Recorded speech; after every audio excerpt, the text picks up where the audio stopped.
رب العالمین والصلاة والسلام علی سید الانبیاء والمرسلین وعلی آلہ واصحابہ واہل بیتہ اجمعین۔ حاضرین ناظرین، غیر مقلدین ہمیشہ سے یہ دعویٰ کرتے آئے ہیں کہ تقلید جائز نہیں ہے، درست نہیں ہے، اور ہم اہل سنت یہی کہتے آئے ہیں کہ تقلید کرنی چاہیے، کسی ایک کا مقلد ہونا ضروری ہے، بلکہ ہم اہل سنت کے نزدیک تو ایسے مسائل ہیں کہ جن کے اندر تقلید واجب ہے۔ اس کے برخلاف غیر مقلدین کا یہ دعویٰ ہے کہ تقلید نہیں ہونی چاہیے اور تقلید نہیں ہے، بس قرآن و حدیث کو فالو کیا جائے۔ سالہ سال پہلے یہ مناظرے بھی چلتے رہے اور ماضی قریب کے اندر جا کر یہ سلسلہ تھما اور مناظروں کے کچھ سلسلہ ختم ہوا، لیکن بحث و مباحثہ بہرحال ابھی بھی ہے۔ ہمارا دعویٰ پھر یہی ہوتا ہے، ہمارے اہل سنت کے جو علماء ہیں وہ یہی کہتے ہیں اور ہم بھی یہی کہتے ہیں کہ تقلید ہونی چاہیے، اور غیر مقلدین یہ کہتے ہیں کہ نہیں ہونی چاہیے۔ اب میں اس کے بارے میں آپ کے سامنے دو چیزیں ہیں وہ جو رکھنی ہیں، ایک تو چند ایک دلائل آپ کے سامنے رکھوں گا قرآن و حدیث سے، اور پھر میں آپ کو بتاؤں گا کہ خود اب غیر مقلدین خود، بلکہ غیر مقلدین چھوٹے لیول کے نہیں، بڑے بڑے لیول کے جو ان کے علماء ہیں، اب وہ خود جو ہے وہ چینلز پر آ کر خود اس چیز کی وضاحت کر رہے ہیں اور بتا رہے ہیں کہ تقلید ہونا لازمی ہے۔ یعنی جس چیز سے ہم روکتے، جس چیز کو ہم کہتے تھے کہ یہ تقلید ہونی چاہیے اور یہ اس سے روکتے تھے، آج وہی بات یہ کر رہے ہیں۔ سب سے پہلے چند دلائل ہیں جو آپ سماعت کر لیں، اس کے بعد آپ کے سامنے وہ ویڈیو رکھوں گا کہ وہ کون شخصیت ہیں، ان کا نام بھی بتاؤں گا، اور وہ کون شخصیت ہیں اور کیا ان کے الفاظ ہیں وہ بھی آپ کے سامنے رکھا جائے گا۔ اور گزارش ہے کہ ویڈیو پوری دیکھیے گا، کیونکہ جب تک آپ ویڈیو پوری نہیں دیکھیں گے آپ کو پورا مسئلہ سمجھ میں نہیں آئے گا۔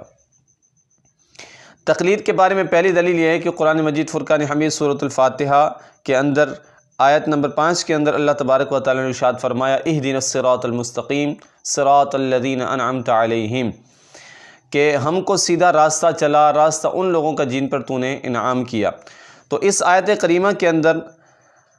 صراط مستقیم پر چلنے کا کہا گیا ہے، اور صراط مستقیم وہی راستہ ہے جس پر اللہ نے ہمیں چلنے کا حکم دیا ہے۔ آگے پھر ارشاد یہ حکم ہوا، اللہ تعالیٰ کا ارشاد ہوا کہ صراط الذین انعمت علیہم،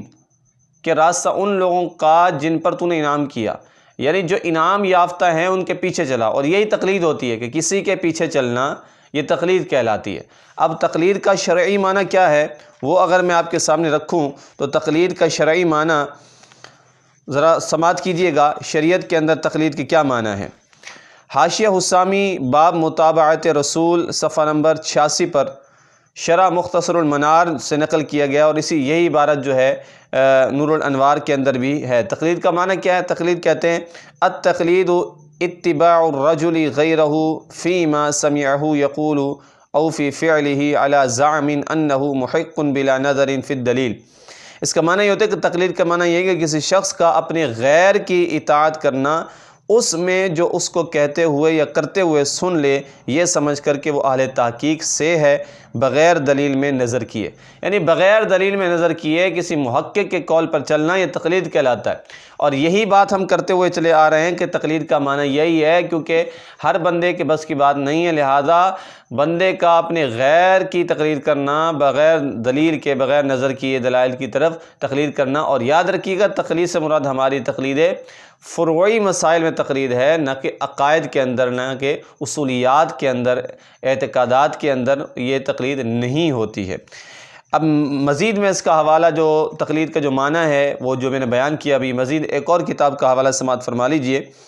کہ امام غزالی رحمۃ اللہ تعالی علیہ فرماتے ہیں کہ التقلید هو قبول قول بلا حجت۔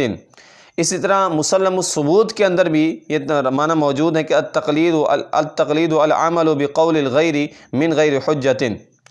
بغیر حجت کے، یعنی وہی معنی ہے اس کا، وہی ہے کہ بغیر دلیل کی طرف نظر کیے کسی اہل تحقیق کے قول پر عمل کرنا، یہ تقلید کہلاتا ہے۔ لہذا یہاں تک تو آپ کو بات سمجھ میں آ گئی کہ تقلید کا معنی کیا ہے۔ اب ایک آیت میں نے آپ کے سامنے پڑھی، دوسری آیت سماعت کیجئے۔ اللہ تعالیٰ ارشاد فرماتا ہے سورہ بقرہ کے اندر ہی، لا یکلف اللہ نفسا الا وسعها، کہ اللہ کسی کو بھی اس کی وسعت سے بڑھ کر تکلیف نہیں دیتا، تکلیف میں نہیں ڈالتا، اس پر بوجھ نہیں ڈالتا۔ اب سوال یہ کہ ایک بندہ جو غیر عالم ہے، نہ قرآن پڑھا ہوا ہے، نہ حدیث پڑھا ہوا ہے، نہ اسے قرآن کا علم ہے، نہ اصولیات قرآن کا علم ہے، نہ اسے جو ہے علوم قرآن کا علم ہے، حدیث اصول حدیث، تفسیر، اصول تفسیر، اور اسی طرح جو ہے فصاحت و بلاغت کا پتہ نہیں ہے، منطق و فلسفہ کا اسے پتہ نہیں ہے، صرف نحو اسے نہیں آتی، بنیادی باتیں نہیں آتی، تو وہ قرآن اور حدیث سے کس طرح مسائل استنباط کرے گا، کس طرح اجتہاد کرے گا؟ تو یہی معنی سمجھ میں آتا ہے کہ اگر اللہ تبارک و تعالیٰ قرآن میں فرما رہا ہے کہ کسی جان پر اس کی وسعت سے بڑھ کر ہم تکلیف نہیں دیتے، تو پھر اگر یہ کہا جائے کہ بندہ کسی کی تقلید نہ کرے، تو پھر تو وہ بندہ جو عالم ہی نہیں ہے تو وہ قرآن حدیث سے کیسے مسائل نکالے گا؟ تو پھر یہ ہو جائے گا اللہ تعالیٰ کی اس آیت کے خلاف کہ جس چیز کا اس کو علم نہیں ہے، جو چیز اس پر لازم نہیں ہے، جس چیز کو وہ جانتا ہی نہیں ہے، وہ قرآن حدیث سے اس کو کہا جا رہا ہے کہ تم استنباط کرو، مسائل نکالو اور اس پر عمل کرو، تو یہ تکلیف سے بڑھ کر ہو جائے گا اور اس آیت کے خلاف ہو جائے گا۔ 2 آیتیں ہو گئیں۔ مزید جو ہے اللہ تبارک و تعالیٰ نے قرآن مجید کے اندر ارشاد فرمایا ہے، پارہ نمبر 5 ہے اور سورت نمبر 4 ہے، آیت نمبر ہے 59، 59 آیت نمبر۔ اللہ تعالیٰ فرماتا ہے اطیعوا اللہ و اطیعوا الرسول و اولی الامر منکم و اولو الامر منکم، کہ اطاعت کرو اللہ کی اور اطاعت کرو رسول کی اور حکم والوں کی جو تم میں سے ہیں۔ یہ جو اولو الامر ہیں، اطاعت اللہ اور اطاعت رسول، یہ تو سیدھی سیدھی بات سمجھ میں آتی ہے، قرآن و حدیث کی اطاعت، اور اولو الامر منکم جو ہیں، اس میں اکثر محدثین مفسرین یہی فرماتے ہیں کہ اس سے مراد جو ہے وہ علماء ہیں جو علم کے اندر اجتہاد کی صلاحیت رکھتے ہیں، جو مجتہدین ہیں، اللہ نے جن کو مقام مرتبہ عطا فرمایا۔ ایک اور آیت سماعت فرما لیجئے، اللہ تعالیٰ قرآن مجید کے اندر ارشاد فرماتا ہے فَاسْأَلُوا أَهْلَ الذِّكْرِ إِن كُنتُمْ لَا تَعْلَمُونَ، تو تم سوال کرو، پوچھو اگر تم نہیں جانتے۔ فَاسْأَلُوا أَهْلَ الذِّكْرِ، اہل الذکر سے مراد یہاں علماء ہیں، ان سے پوچھو وہ مسئلے، وہ مسائل جو تمہیں نہیں آتے، جس چیز کا تمہیں علم نہیں ہے۔ تو یہاں پر بھی اللہ تعالیٰ نے ارشاد فرمایا ہے کہ تم وہ مسائل پوچھو، تو پوچھا اسی سے جائے گا جس کو علم ہوگا، ہر بندے کی طاقت میں نہیں ہے۔ اچھا، پھر جو علماء لیول کے علماء ہیں ان میں بھی پھر درجات ہوتے ہیں کہ ہر بندہ، ہر عالم بھی، ہر مفتی بھی، ہر شیخ الحدیث بھی وہ مرتبہ اجتہاد کو نہیں پہنچا ہوا ہوتا، وہ مجتہد نہیں ہوتا، اس کے اندر مجتہدانہ صلاحیت نہیں ہوتی ہے، لہذا پھر ایسے شخص کی اتباع کی جائے کہ جس کو اللہ نے ایک خاص ملکہ عطا فرمائی، صلاحیت عطا فرمائی ہو اور وہ مقام اجتہاد پر فائز ہو۔ لہذا یہاں پر اتنی بات آپ کو یہ سمجھ میں آ گئی کہ اجتہاد جو ہے وہ قرآن و حدیث سے، قرآن سے ثابت ہے، اور پھر اجتہاد کا معنی ہم نے آپ کے سامنے رکھا۔ اب چونکہ ویڈیو لمبی نہ ہو جائے اس وجہ سے صرف اسی پر اختصار کرتا ہوں۔ اب میں دوسری بات کی طرف آتا ہوں جو میں نے شروع میں کہی تھی کہ یہ تو ہم نے معنی بتا دیا، اب غیر مقلدین جو کل تک یہی کہتے ہوئے آئے ہیں کہ اجتہاد نہیں ہونا چاہیے، نہیں ہونا چاہیے، یاد رکھیے گا ہمارا یہ ویڈیو بنانے کا مقصد کسی پر کیچڑ اچھاڑنا نہیں ہے، فقط یہ بتانا ہے کہ جس چیز کو آپ منع کرتے ہوئے آئے ہیں، آج آپ کے وہی بڑے جو ہیں وہ اسی چیز کو مان رہے ہیں، ایکسیپٹ کر رہے ہیں، اور بلکہ اس کو اپریشیٹ کر رہے ہیں اور آگے پھیلا رہے ہیں کہ ایسی تقلید ہونی چاہیے۔ یہ اب جن کی ویڈیو میں آپ کے سامنے رکھنا چاہتا ہوں، یہ سعودی عرب کے اندر یہ ہوتے ہیں، اور ٹی وی چینل پر ان کے پروگرام بھی چلتے ہیں، اور ٹی وی چینل پر ہی انہوں نے اس چیز کی بحث کی ہے، تقلید پر بحث کی ہے کہ تقلید کے اندر ضروری ہے۔ ان کے سامنے ناصر الدین البانی کا جو ہے وہ حوالہ پیش کیا گیا، تو یہ شیخ مقصود الحسن فیضی ہیں کہ وہاں کے بڑے عالم شمار ہوتے ہیں، تو انہوں نے کہا کہ تقلید صحیح تو ہے، یعنی ناصر الدین البانی نے کہا تھا کہ تقلید آج کل کے زمانے میں ضروری ہے کہ لوگ علماء پر جو ہے وہ بکواسات کرتے ہیں اور ان کے خلاف بولتے ہیں۔ تو یہی سوال جب پوچھا گیا، اب ناصر الدین البانی بھی غیر مقلد، اور یہ مقصود الحسن فیضی صاحب بھی، یہ بھی جو ہے وہ غیر مقلد، اب یہ بھی وہی کہہ رہے ہیں کہ میں 100% اتفاق کرتا ہوں ناصر الدین البانی کے ساتھ کہ تقلید لازمی ہے۔ اب وہ کیا کہہ رہے ہیں، اب انہی کی زبانی آپ زیادہ وضاحت کے ساتھ سنیں گے، وہ ذرا اس کو سن لیجیے۔